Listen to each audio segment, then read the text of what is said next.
It's now time to get into the meat of the show, the iPhone 5. Now, before I show you a hands-on review, I'm going to call in my experts and the audience. But before I do that, everybody out there is yet to see an iPhone 5. Nobody has touched it. What are their expectations? Let's take a quick look. I was looking forward to it being thinner. I was looking forward to it being lighter. I was looking forward to being really easy to hold in my hand and really nice feeling in my hand. What I was expecting from iPhone 5 was a great design in terms of features and hardware. What I was expecting from the iPhone 5 was a better battery. I'm looking forward to the camera quality iPhone 5. I was expecting a different kind of a design. Anything that Apple releases is so exciting, and they do it with so much panache that I think everybody's interested in it, right? Okay, so that's the expectation. Let's get started with the panel that I have in front of me and find out from them. First, of course, a one-liner. Kishore Bhargav with me, Abhishek, and Jeff Clinton Jeff. Now, tell me, what's the truth? It's Clinton Jeff. No, now that you're more famous, are you planning to change it? No, I'm sticking with Clinton Jeff. Really? Yeah. Sure. I mean, that's the name that made you famous, right? Okay, Kishore, I'm going to start with you. Quick one-line review from each of you. Before we do our own review, I'd like a one-line review, two-line review from you, the iPhone 5. So my first reaction is it's actually too thin and too light. And I know you disagree with that a phone can never be too thin or too light. No. In life, there is no such thing as too thin, too rich.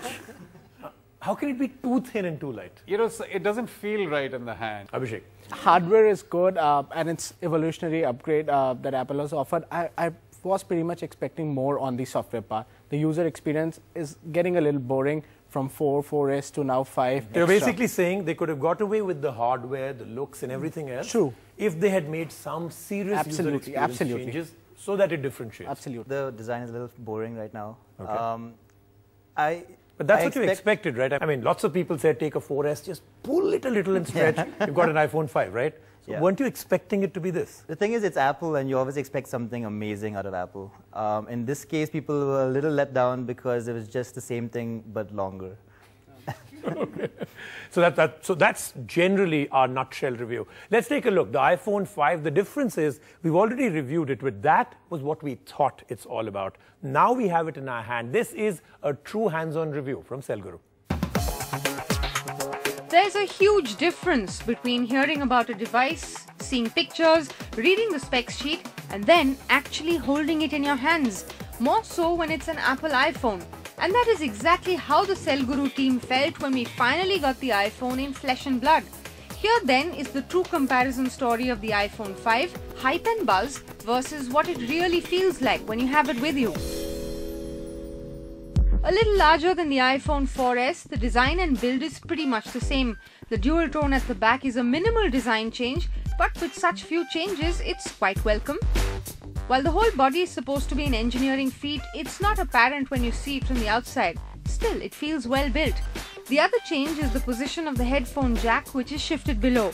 It weighs 112 grams, but it actually feels even lighter in the hand, as you expect it to weigh more because of the longer size body.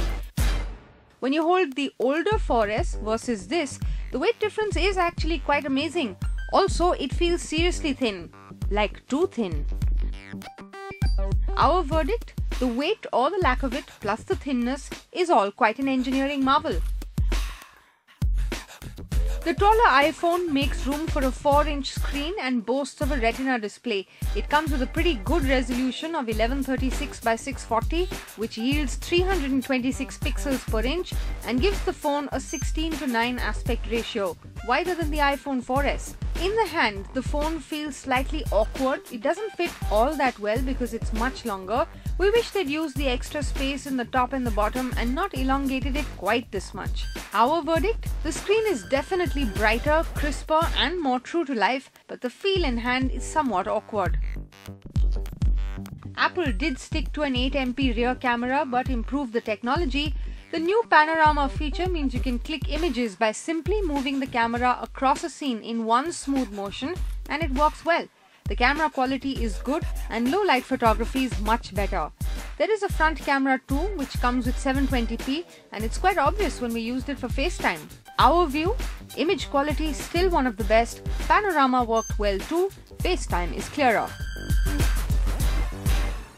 2 times faster, twice the graphics performance and a better battery life with the new A6 chipset.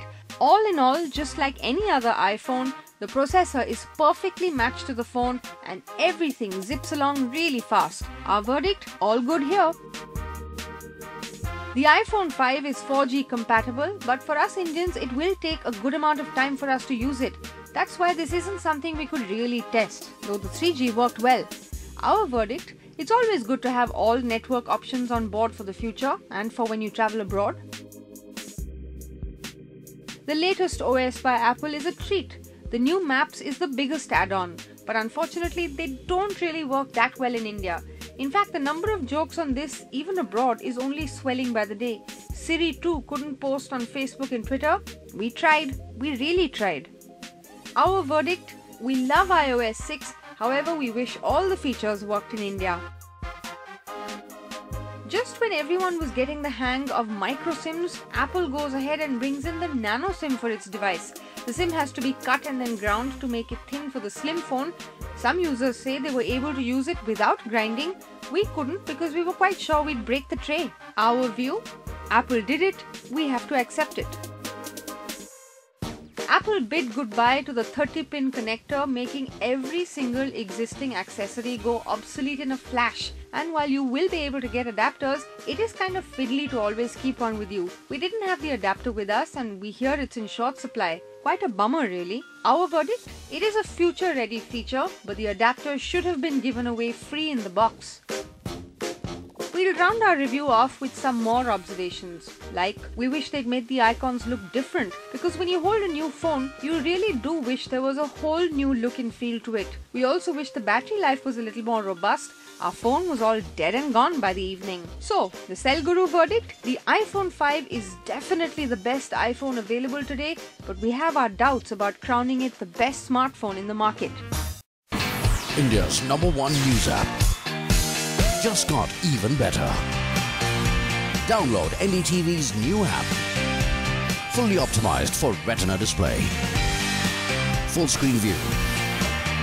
Faster response time. And Sudoku. NDTV's new iPad app. Download now.